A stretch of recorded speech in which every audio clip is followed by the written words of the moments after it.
High বন্ধুরা, বৈশাখী রান্নাঘরে আপনাদের সবাইকে স্বাগত। আশা করি সবাই ভালো আছেন, সুস্থ আছেন। আজকে আমি একটা নতুন রেসিপি আপনাদের সঙ্গে শেয়ার করতে চলে এসেছি।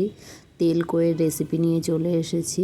আর আমি যেইভাবে এই রেসিপিটি তৈরি করব, খেতেও কিন্তু দুর্দান্ত স্বাদ হবে। চলুন দেখে নিই কীভাবে তৈরি করব।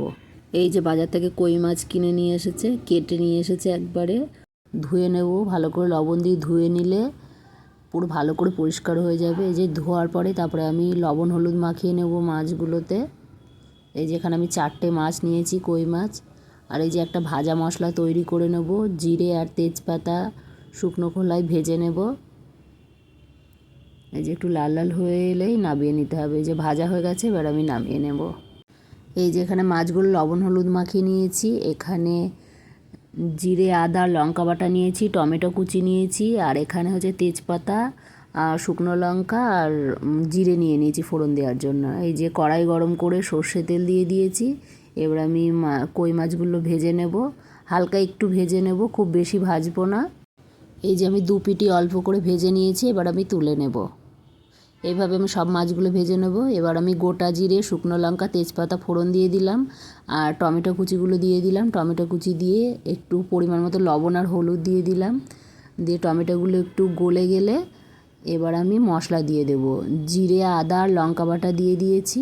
দিয়ে ভালো করে মশলাটাকে কষিয়ে নিতে হবে অনেকক্ষণ ধরে। এই যে আমার মশলাটা প্রায় কষানো হয়ে গেছে, তেল ছেড়ে এসছে মশলা থেকে। এই দেখুন, একটু বেশিক্ষণ ধরেই কষিয়ে নিতে হবে। এই যে একদম আমার কষানো হয়ে গেছে। এবার আমি ভেজে রাখা মাছগুলো মশলার ভিতরে দিয়ে একটুখানি মশলাটা মিশিয়ে নেব মাছের সঙ্গে। এই যে মিশিয়ে নিয়েছি। এবার আমি গরম জল করে রেখেছিলাম, অল্প গরম জল দিয়ে দেব। এই যে গরম জল দিয়ে দিয়েছি।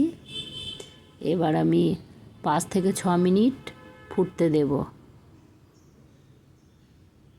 আর এই যে 2টো চেরা কাঁচা লঙ্কা দিয়ে দিলাম, আর একটুখানি ফুটিয়ে নেব। এই যে এবার ভাজা মশলাটা গুঁড়ো করে রেখেছিলাম, ভাজা মশলার গুঁড়োটা দিয়ে দিলাম, আর সর্ষের তেল দিয়ে দিলাম। দিয়ে এই যে একদম আমার তেল কই রেডি হয়ে গেছে। এই দেখুন, এবার আমি নামিয়ে নেব। ভাজা মশলাটা একদম পুরো নামানোর আগে দিতে হবে, আর সর্ষের তেল। এই যে বাটিতে নামিয়ে নিয়েছি।